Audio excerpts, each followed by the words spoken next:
भूख रिश्तों को भी लगती है, प्यार परोसकर तो देखिए। रिश्ते, प्यार और दोस्ती हर जगह पाए जाते हैं, लेकिन ठहरते वहीं हैं जहाँ इन्हें आदर मिलता है। तपस्या अगर पार्वती की थी तो प्रतीक्षा भगवान शिव की भी रही होगी। आंखों में आंसू माँ सीता के थे तो मिलने की तरफ भगवान राम को भी रही होगी। राधा और मीरा अगर श्री कृष्ण की ना हो सकी तो उनके बिना अधूरे तो भगवान श्री कृष्ण भी रहे होंगे।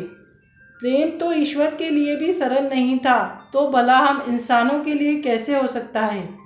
अगर तुम किसी से कुछ भी नहीं चाहते पर फिर भी उसे चाहते हो तो आप सच में उन्हें चाहते हो। जो दिल में है उसे कहने की हिम्मत रखें, और जो दूसरों के दिल में है उसे समझने की समझ रखें।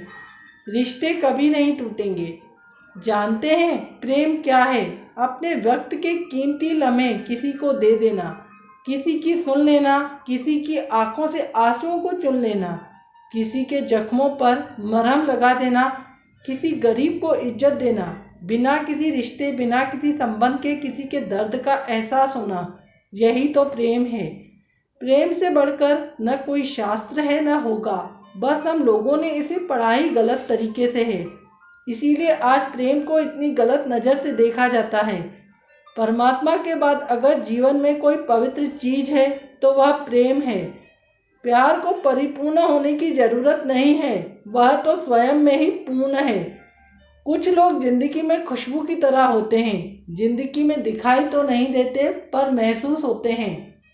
इंसान को उसकी बुराइयों समेत स्वीकार करने वाला ही उसका सच्चा मित्र होता है, क्योंकि अच्छाइयाँ तो दुश्मन की भी आकर्षित करती हैं। वो लोग कितने कमाल के होते हैं जो अपनी मौज में रहते हैं, किसी के लिए गलत नहीं सोचते। हर इंसान किस बात को किस तरह से समझता है यह उसकी मानसिकता पर निर्भर करता है।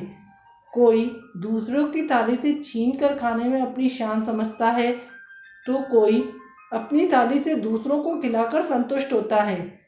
सारा खेल तो समझ, मानसिकता और संस्कार का है। पर यह बात तो सच है कि छीन कर खाने वालों का कभी पेट नहीं भरता और बांट कर खाने वाले कभी भूखे नहीं मरते।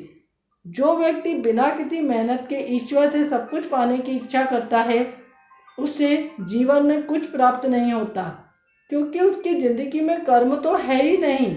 ईश्वर पशु पक्षियों को भी भोजन अवश्य देता है, मगर उनके घोंसले में नहीं।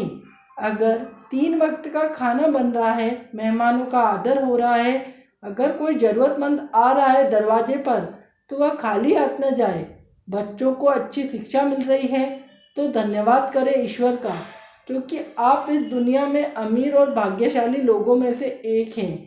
लेकिन परम सौभाग्यशाली वो होते हैं जिनको खाने के साथ भूख भी है, बिस्तर के साथ नींद भी है, संपत्ति के साथ स्वास्थ्य भी है, सुंदर रूप के साथ चरित्र भी है, परिवार के साथ प्यार भी है, सामर्थ्य के साथ दया भी है।